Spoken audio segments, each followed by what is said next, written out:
Hola, buen día, me presento, soy Roberto Iván Calderón Leor, estoy cursando el quinto semestre en la Universidad Autónoma de Baja California en la carrera de Ingeniería Civil. Actualmente voy a presentar un video de la materia de Ingeniería de Tránsito correspondiente al aforo vehicular. Para dar inicio oficialmente hablaremos sobre qué es el aforo vehicular. Este básicamente se describe como la enumeración de vehículos llevada a cabo durante un intervalo específico, con la finalidad de conocer la cantidad de vehículos que atraviesan un tramo o una vía en particular. Este dato básicamente nos resulta muy fundamental al momento en el que vayamos a planificar nuevas rutas de comunicación, renovar carreteras y abordar otras cuestiones relacionadas. Aquí en pantalla estamos mostrando el mapa de ubicación, en el cual nos da con mayor exactitud dónde fue la elaboración de este aforo. Posterior a eso tenemos los datos de la intersección, que la hora en la que lo hicimos fue de 10 a 11 am. Después tenemos 3 fases, en el cual cuenta con una velocidad de 40 km por hora, que sería un equivalente a 11.11 metros sobre segundo. Nuestro ancho del carril, tanto de la fase 1 como de la fase 2, nos dio un total de 20 metros, a diferencia del ancho de carril de la fase número 3, que nos dio un total de 10 metros. Posterior a eso tenemos el porcentaje de camiones, que es igual a 3.44 y luego 1.5 ligeros. Tenemos también un volumen peatonal, que en este caso dio bajo, ya que es 1.21. Y posterior a eso tenemos el factor horario de máxima demanda, que nos dio un total de 0.85 para todos los accesos. Y ya por último, el flujo de saturación, que en este caso utilizamos 1800. Ahora sí, antes de iniciar con el cálculo del ciclo completo, estamos viendo aquí en pantalla que elaboramos dos diagramas en AutoCAD, uno con las direcciones de cada fase y el otro con los volúmenes vehiculares de cada fase, los cuales se muestran en la misma diapositiva que estamos presentando. Para dar inicio, nuestro primer paso es calcular el factor de ajuste por vehículos pesados con las siglas FHV, el cual la fórmula que conlleva esto es igual a 100 entre 100 más el porcentaje de camiones por la equivalencia de camiones menos 1, más nuevamente el porcentaje de autobuses por la equivalencia de autobuses menos 1, más el porcentaje de vehículos especiales por la equivalencia de vehículos especiales menos 1. En este caso, en nuestro aforo, pues lógicamente no tuvimos autobuses ni vehículos, al ser una intersección pues relativamente pequeña. Por lo tanto, no lo tomamos en cuenta a la hora de calcular nuestro factor de ajuste por vehículos. Entonces, ya para finalizar con esto, vamos a sustituir los datos para obtener el factor de ajuste por vehículos pesados, que nos da un total de 0.98, así como se muestra en pantalla. Ahora bien, iniciaremos con el paso número 2, que será el cálculo de flujos, que es convertir los volúmenes horarios de máxima demanda a flujos de automóviles directos equivalentes por hora. Para este paso tenemos tres fórmulas. La primera es para el carril directo, que es igual al volumen horario de máxima demanda entre factor horario de máxima demanda por 1 entre el factor de ajuste por vehículos pesados. Posterior a ese tenemos la segunda, que es para el carril con vuelta a la derecha, que es igual a volumen horario de máxima demanda entre el factor horario de máxima demanda por 1 entre el factor de ajuste por vehículos pesados por factor de movimiento de vueltas a la derecha. Después tenemos la tercera, que será para el carril con vuelta a la izquierda, que es igual a volumen horario de máxima demanda entre el factor horario de máxima demanda por 1 entre el factor de ajuste por vehículos pesados por el movimiento de vueltas a la izquierda.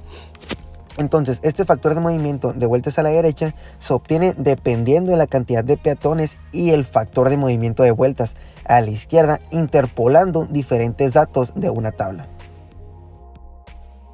Ya explicado eso, tenemos los siguientes datos, que para la conversión de la fase 1 norte a sur, tenemos que el directo nos da 322, derecha 80 y la izquierda 39.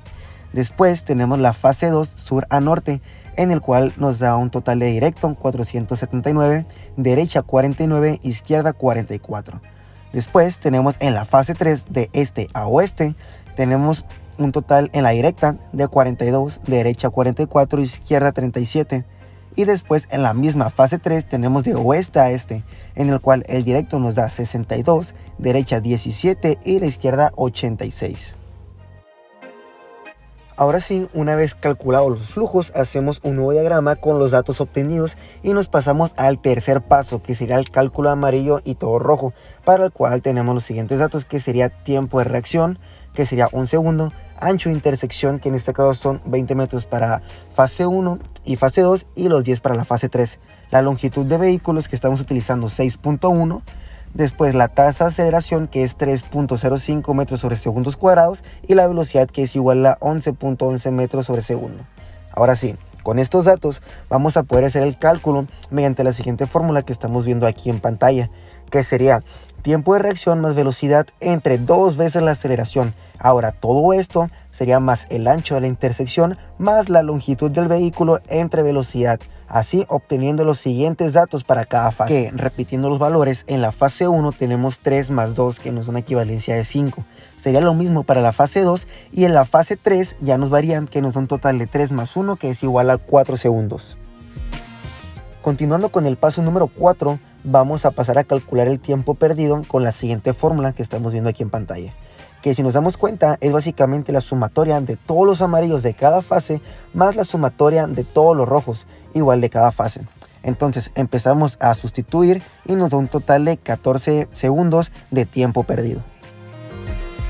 En la siguiente diapositiva tenemos el paso número 5, que es más que nada calcular las máximas relaciones de flujo de saturación por carril con la siguiente fórmula que tenemos aquí, que sería el flujo máximo por la base entre saturación, obteniendo los siguientes resultados para la fase 1, que es igual a 0.2561, fase 2 0.3177 y en nuestra fase 3 tenemos un total de 0.0916. Ahora calcularemos la longitud del ciclo óptimo con la siguiente fórmula, que dicen que el ciclo óptimo es igual a 1.5 por el tiempo perdido. A esto le vamos a sumar 5 entre 1 menos la sumatoria de máximas relaciones de flujo de saturación por carril, que con esto vamos a tener un resultado, ya sustituyendo los valores, de un total de 78. Ya casi concluyendo con esta presentación, vamos a pasar a calcular el tiempo verde en efectivo. Bueno, tiempo verde efectivo, que sería la longitud del ciclo óptimo menos el tiempo perdido, que esto nos da un total de 64 segundos, haciendo la resta de los 78 menos los 14 segundos que sacamos casi al inicio de la presentación. Ahora asignaremos o haremos la asignación de tiempos de verde para cada fase, que la fórmula es igual a máximas relaciones de flujo de saturación por carril entre la suma máxima de relaciones de flujo de saturación por carril de cada fase por tiempo de verde en efectivo, que esta sería nuestra GT. En este caso en la pantalla estamos viendo con la sustitución de valores que por la fase norte-sur tenemos un total de 25 segundos, por la fase sur-norte tenemos el total de 31 segundos y de este-oeste y oeste a este tenemos ahora sí los 9 segundos. Y para ya finalizar con esto, estamos viendo en pantalla la determinación de tiempos verdes reales, que para poder hacer esto tuvimos que sumar el tiempo de verde más el tiempo de amarillo, ahora más el tiempo de todo rojo menos el ciclo óptimo obtenido, que nos da un total de 48 segundos para la fase 1, 42 para la fase 2 y 65 segundos para la fase 3. Al igual, aquí en pantalla estamos viendo nuestro diagrama con una tabla en la cual se muestra el color de los semáforos, ya sea amarillo, rojo, verde, todo rojo, y el respectivo valor en segundos de cada uno. Y pues sin nada más que decir, a continuación estamos viendo una recopilación de fotografías en las cuales muestra cómo se elaboró el aforo.